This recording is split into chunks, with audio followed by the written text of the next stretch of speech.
Hello guys, I am अभिनव और आज हम साउंड पढ़ेंगे क्लास 9 का। इस टॉपिक में हम कवर करेंगे production of sound, propagation of sound, characteristics of sound, speed of sound, reflection of sound, ultrasound, Sonar and human ear. Production of sound में हम पढ़ेंगे कैसे साउंड प्रोड्यूस होता है, जैसे वाइब्रेशंस, साउंड प्रोड्यूस होता है किस वाइब्रेशन से।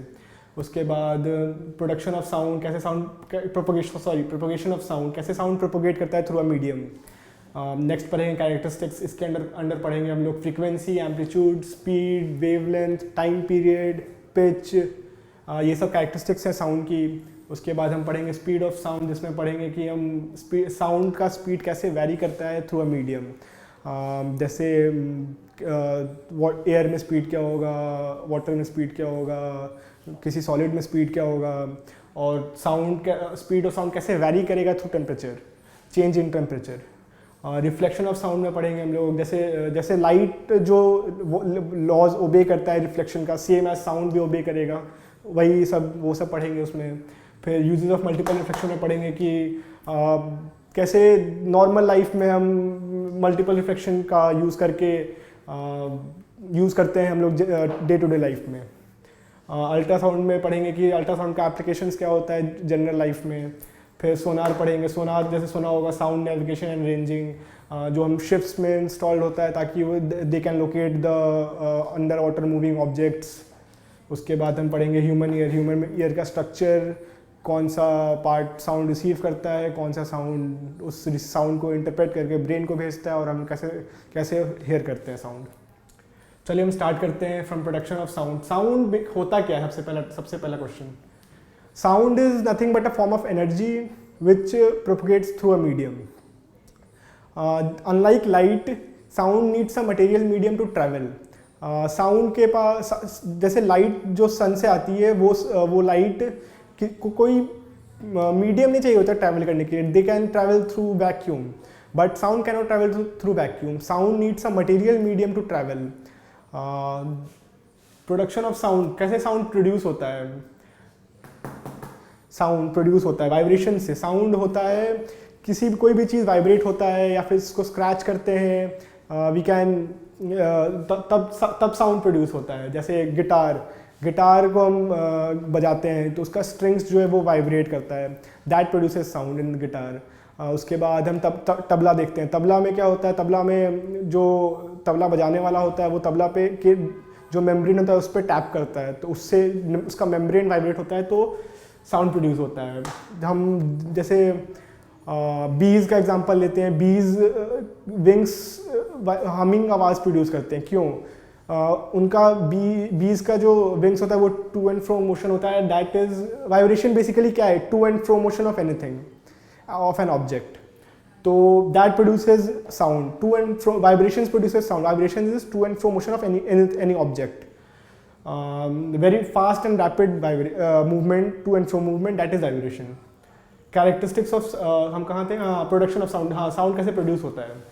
तो जैसे टैप कर रहा हूँ मैं, दैट इज प्रोड्यूसिंग साउंड। यहाँ पे वाइब्रेशन दिख नहीं रहा, but actually this board is vibrating. यहाँ के एरिया जो है ये वाइब्रेट हो रहा है, that is why the sound is being produced. उसके बाद हम पढ़ते हैं propagation of sound. Propagation of sound, कैसे साउंड प्रोपोगेट करता है? साउंड प्रोपोगेशन, जैसे जहाँ पे साउंड, जैसे ये स्पीकर है, साउंड यहाँ स्पीकर का जो मेम्ब्रेन होता है, ये this is the membrane of the speaker, this vibrates. तो यहाँ के जो मॉलिक्यूल्स होंगे एयर के, that will be set into motion. जब साउंड प्रोपोगेट करता है तो मीडियम नहीं मूव करती है, मीडियम के पार्टिकल्स वाइब्रेट करते हैं और उस वाइब्रेशन को कैरी फॉरवर्ड करते हैं आगे। जैसे हम sound travels through a series of compression and rarefactions. जैसे कंप्रेशन क्या होता है? कंप्रेशन, जब साउंड, जैसे स्पीकर वाइब्रेट करता है तो उसके पास वाला जो एयर होता है वो कंप्रेस हो जाता है। दैट कंप्रेसेस, ये एयर जो है ये कंप्रेस हो जाता है। उसके बाद इसके जो अगला वाला पार्ट होगा, आगे का जो एयर होगा, this is compression, this part, this area, this is compression.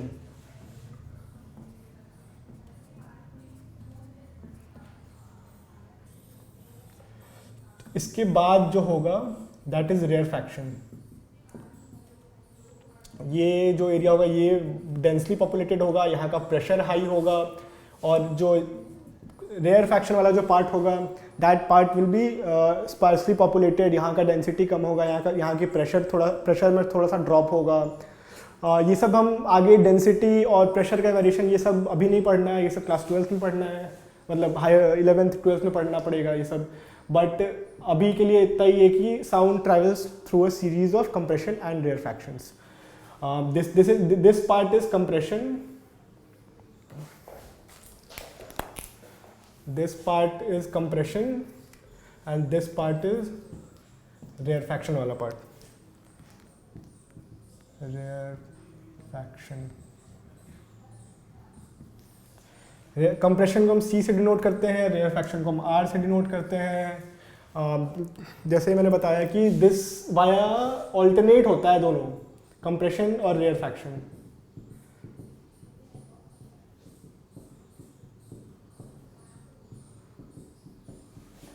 ठीक है, चलो जैसे हम बताता हूँ मैं कैसे कैसे होता है साउंड। यहाँ ये speaker, this is a speaker,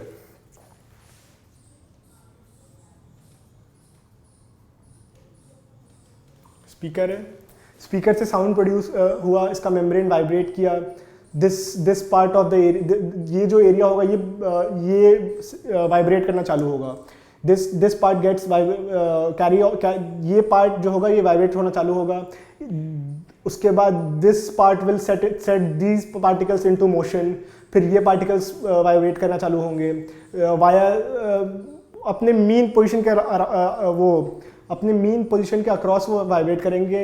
ये पार्टिकल हिल के यहाँ नहीं जाएगा, ये पार्टिकल यहीं रहेगा, ये पार्टिकल ये पार्टिकल जो है ये पार्टिकल अपने मीन पोजीशन से वाइब्रेट करेगा, बस अपने मीन पोजीशन के से वाइब्रेट करेगा, और ये पार्टिकल यहाँ से उठ के यहाँ नहीं जाएगा बल्कि। उसके बाद हम रेयरफैक्शन वाला इसी तरह ये पार्ट इसको वाइब्रेशन सेट किया, ये पार्ट वाला आगे वाले को वाइब्रेशन में सेट करेगा, मोशन में सेट करेगा। तो ऐसे धीरे धीरे धीरे धीरे साउंड आगे बढ़ेगी। कंप्रेशन एंड रेयरफैक्शन के ऑल्टरनेटली साउंड आगे बढ़ेगी। This is how sound propagates. Next topic जो हम लोग पढ़ेंगे that is characteristics of sound.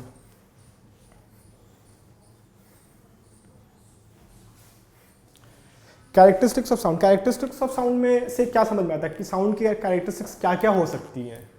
Sound vibrate करता है, कोई ऑब्जेक्ट वाइब्रेट करता है तो that sets the air around it into motion.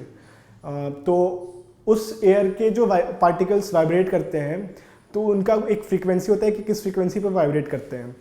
तो एक हम ग्राफ देखते हैं अभी।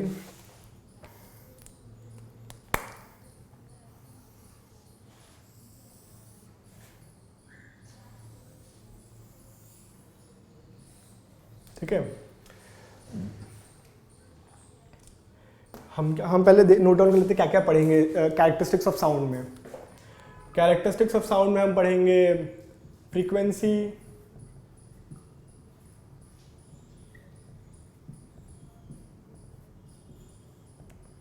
हम पढ़ेंगे एम्पलीट्यूड,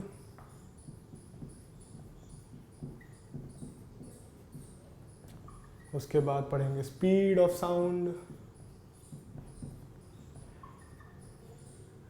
फिर पढ़ेंगे हम वेवलेंथ,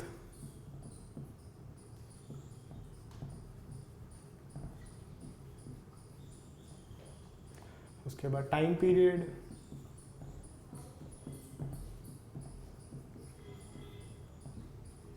और लास्ट में पढ़ेंगे पिच।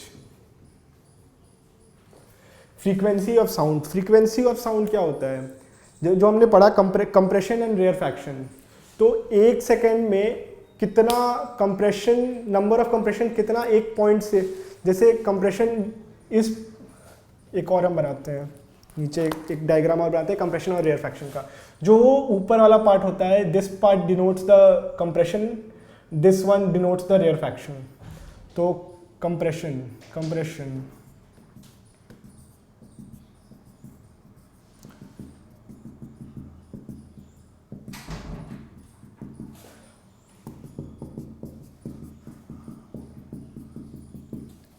और ये है रेयर फैक्शन। ठीक है, तो जो पार्ट ऊपर की तरफ जा रहा है, this part denotes the compression, और जो नीचे जा रहा है that denotes the rarefaction. तो कंप्रेशन में क्या, इस ग्राफ में समझते हैं कि फ्रीक्वेंसी, एम्पलीट्यूड, स्पीड वगैरह चीज़ों के लिए। तो दिस ग्राफ, ये जो ग्राफ है, जो मैक्सिमम डिस्प्लेसमेंट, वेवलेंथ क्या है, सॉरी एम्पलीट्यूड क्या है, जो मैक्सिमम डिस्प्लेसमेंट होता है किसी पार्टिकल का अपने मीन पोजीशन से, जो मैंने बताया था कि जो पार्टिकल है वो अपने मीन पोजीशन से टू एंड फ्रो मोशन कर रहा है, तो जो मैक्सिमम डिस्प्लेसमेंट इस पार्टिकल का अपने मीन पोजीशन के अक्रॉस हो रहा है ना, दैट इज एम्पलीट्यूड। दिस, ये है एम्पलीट्यूड, वी डिनोटेड बाई ए। जो एम्पलीट्यूड जस्ट अ डिस्टेंस, तो इसका यूनिट, ऐसा यूनिट होगा मीटर, तो हम दिस इज डिनोटेड बाई ए, और इसका यूनिट होता है मीटर। ठीक है, उसके बाद हम पढ़ेंगे, उसके बाद हम देखते हैं वेवलेंथ क्या होती है। हमने पढ़ा एम्पलीट्यूड क्या होता है। वेवलेंथ क्या होता है? वेवलेंथ है कि दो कंप्रेशन के बीच का डिस्टेंस, या फिर दो रेयर फैक्शन के बीच का डिस्टेंस, दैट इज वेवलेंथ। या फिर एक कंप्रेशन और एक रेयर फैक्शन, जो डिस्टेंस जो होता है वो दैट इज टोटल डिस्टेंस जो एक कंप्रेशन लेता है और एक रेयर फैक्शन लेता है, दैट इज वेवलेंथ। तो वेवलेंथ ये होगा। अगर इस ग्राफ को हम थोड़ा एक्सटेंड भी करते हैं, तो जो दो पीक के बीच का डिस्टेंस होगा ना, that is also wavelength. Wavelength को हम लोग डिनोट करते हैं लैम्डा से, this is lambda. Greek letter है, जस्ट अ वेरिएबल, लैम्डा से बस हम डिनोट करते हैं। तो that is lambda, this distance, this is wavelength, एक वेवलेंथ हुआ ये। तो हम इसका वेवलेंथ, ये भी डिस्टेंस है, तो इसका भी ऐसा यूनिट होगा मीटर, लैम्डा मीटर। हमने पढ़ा एम्पलीट्यूड। फ्रीक्वेंसी पढ़ते हैं। फ्रीक्वेंसी क्या है? ये जो पार्टिकल वाइब्रेट कर रहा है, ये पार्टिकल एक सेकंड में कितना वाइब्रेट करता है, या फिर ये अगर हम दूसरे टर्म्स में समझें तो किसी एक पॉइंट से, जैसे ये पॉइंट है कोई मान लेते हैं हम, तो इस पॉइंट से कितना, एक सेकंड में कितना कंप्रेशन या फिर कितना रेयर फैक्शन पास कर रहा है, दैट इज फ्रीक्वेंसी। तो number of oscillations of a particle from its mean position, that is frequency. Frequency को हम लोग डिनोट करते हैं, ये भी ग्रीक लेटर है, न्यू।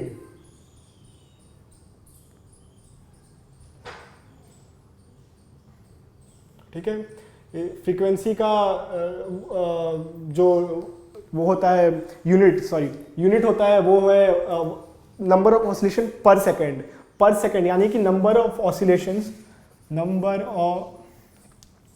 लिखते हैं। फ्रीक्वेंसी क्या है? Frequency is equal to number of oscillation per second. इसका ऐसा यूनिट क्या होगा? 1/सेकेंड। तो हम यहाँ लिख देते हैं, इसका ऐसा यूनिट होगा 1/सेकेंड। हमने पढ़ा फ्रीक्वेंसी। अगला आते हैं speed of sound. Speed of sound क्या है? जो साउंड का जो स्पीड जो ट्रैवल कर रहा है, दैट इज एक सेकंड में कितना डिस्टेंस ट्रैवल कर रहा है साउंड, वो है स्पीड। तो हम देखते हैं फ्रीक्वेंसी होता है कि नंबर ऑफ कंप्रेशन और rarefaction passing through a point in a second, that is frequency. और वेवलेंथ होता है कि दो कंप्रेशन के बीच का डिस्टेंस, दैट इज वेवलेंथ। तो अगर हम वेवलेंथ को फ्रीक्वेंसी से मल्टीप्लाई करेंगे तो दैट गिव्स साउंड, क्योंकि स्पीड ऑफ साउंड, क्योंकि एक सेकेंड में वेवलेंथ हमें पता है या that this is distance is wavelength, frequency है कि इस पॉइंट से कितना ऑसिलेशन, कितना कंप्रेशन पास कर रहा है या फिर रेयरफैक्शन पास कर रहा है। तो अगर हम ये जो एक दो कंप्रेशन के बीच का डिस्टेंस लैम्डा है, तो अगर हम स्पीड ऑफ साउंड अगर हम करें कैलकुलेट इससे, तो speed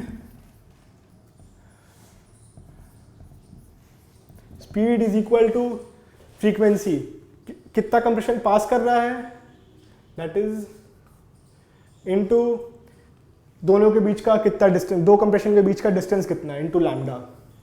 this gives the speed of sound. Speed पढ़ लिया हमने।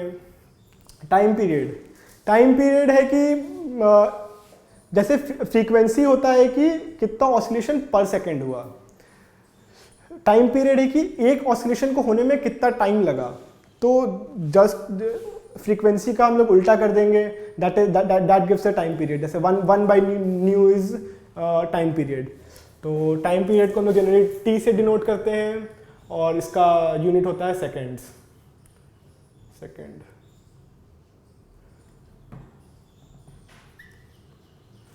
पिच क्या है? पिच है जो हमारा ब्रेन जो इंटरप्रेट करता है साउंड को, तो वो पिच में करता है इंटरप्रेट। तो ज़्यादा फ्रीक्वेंसी ज़्यादा होगी तो पिच ज़्यादा होगा, फ्रीक्वेंसी कम होगी तो पिच कम होगा। जैसे ह्यूमंस में मेल का वॉइस जो होता है वो उसकी फ्रीक्वेंसी कम होती है और फीमेल की वॉइस की फ्रीक्वेंसी ज़्यादा होती है। तो फ्रीक्वेंसी ज़्यादा है फीमेल की तो उनका पिच ज़्यादा होता है, वॉइस में श्रिलनेस ज़्यादा होती है। ह्यूमंस में मेल का जो आवाज़ होता है वो उसकी फ्रीक्वेंसी कम होती है तो उनकी पिच कम होती है। तो that is pitch. That's all in this topic. Cut.